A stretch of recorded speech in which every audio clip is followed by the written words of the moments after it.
नमस्कार दोस्तों, स्वागत है आपका हमारे YouTube चैनल प्रकृति प्राइम एजुकेशन पर। आज इस वीडियो में हम देखेंगे वृहद पाठ योजना। यह हमारा 3rd सेमेस्टर का पेपर है। इसमें आपको 2 पेडागॉजी सब्जेक्ट होते हैं। उस पेडागॉजी सब्जेक्ट से रिलेटेड आपको पाठ योजना बनानी होती है और स्कूल में टीचिंग करानी होती है। इसमें हम देखेंगे वृहद पाठ योजना का प्रारूप। किसी भी विषय का आपको टीचिंग बनानी है, लेकिन प्रारूप यही रहेगा। लेसन प्लान ऐसे ही आपको बनाना पड़ेगा। तो चलते हैं हम प्रारूप की तरफ। पहले आपको लिखना है विद्यालय का नाम, जिस विद्यालय में आप टीचिंग करा रहे हैं। दिनांक लिखना है, जिस दिन आप टीचिंग करा रहे हैं। कालांश लिखना है, 3rd 4th जो भी पीरियड चल रहा है उसको लिखना है। कक्षा बतानी है 6 7 8। समय आपको बताना है, हमारी क्लास कितने समय की है। विषय आपको बताना है और उप विषय बताना है।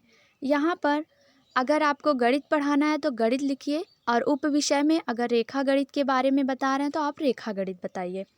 प्रकरण में यहाँ पे जैसे हम माइक्रो लेसन प्लान बनाते थे।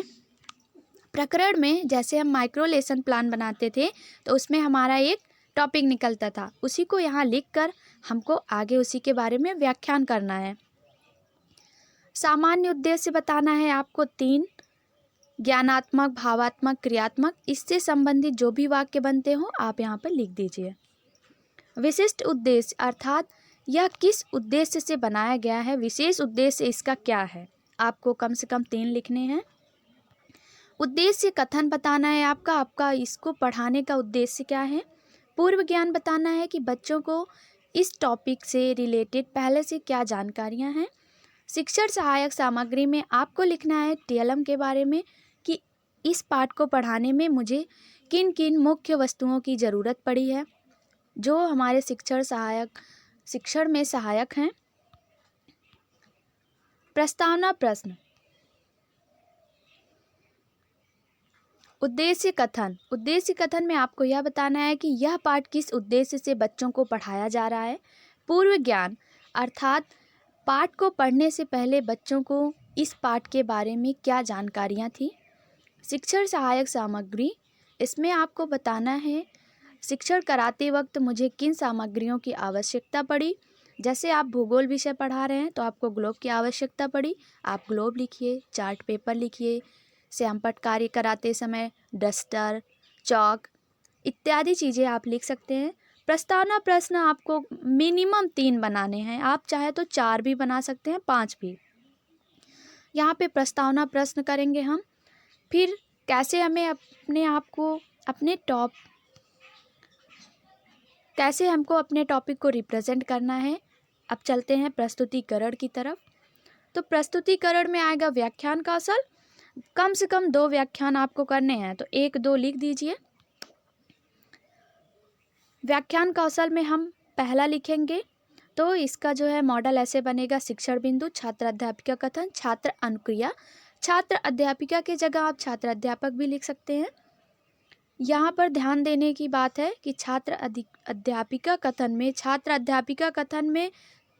अध्यापिका लेक्चर करेगी, बोलेगी और सभी छात्र ध्यानपूर्वक सुनेंगे। जितनी बार व्याख्यान कौशल होगा उतनी बार बोधात्मक प्रश्न भी पूछा जाएगा।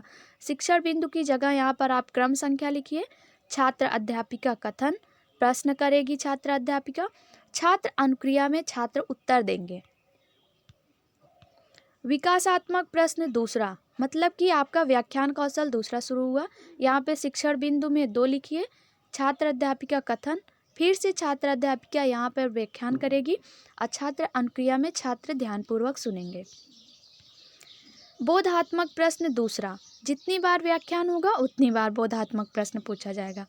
क्रम संख्या डालिए यहाँ पे और फिर छात्र अध्यापिका कथन है, छात्र अध्यापिका प्रश्न करेगी, छात्र उत्तर देंगे। पुनरावृत्ति प्रश्न का तात्पर्य है कि जो प्रश्न हमारा मुख्य था लेकिन छूट गया है तो हम उसको पुनरावृत्ति प्रश्न में रखेंगे। क्रम संख्या 1 2 3, छात्र अध्यापिका कथन, प्रश्न करेगी, उसको लिखिए आप। छात्र अनुक्रिया, छात्र जो भी उत्तर देते हैं। श्यामपट्ट सारांश में आप ब्लैक बोर्ड पे क्या आपको लिखना है वो चीज़ आप यहाँ पे बताइए जो मुख्य बिंदु में है, क्रम संख्या डालते हुए। आप अपने प्रोजेक्ट में यहाँ पे एक ब्लैक चार्ट पेपर लगाकर स्पार्कल पेन से लिखकर अच्छे से यहाँ पे पेस्ट कर सकते हैं, काफ़ी सुंदर लगेगा। निरीक्षण कार्य में हमें ये बताना है कि जब हम बोर्ड राइटिंग कर रहे थे, फिर उसके बाद हम निरीक्षण कार्य कर रहे हैं, बच्चे ध्यानपूर्वक उसको नोट कर रहे हैं या नहीं, लिख रहे हैं, शांति से बैठे हैं, अनुशासन है, कैसा भी है आप निरीक्षण करिए। गृह कार्य में हमें मुख्यतः 2 काम देने हैं।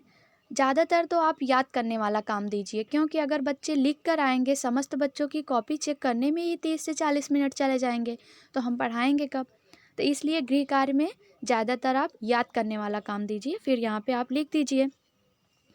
दोस्तों, यह था एक प्रारूप वृहद पाठ योजना का। अब हम आपको एक पाठ योजना पूरा तैयार करके उसकी वीडियो दिखाएंगे। तो अब मिलते हैं आपको नेक्स्ट वीडियो में। आशा करती हूँ यह वीडियो आपके लिए काफ़ी हेल्पफुल रही होगी।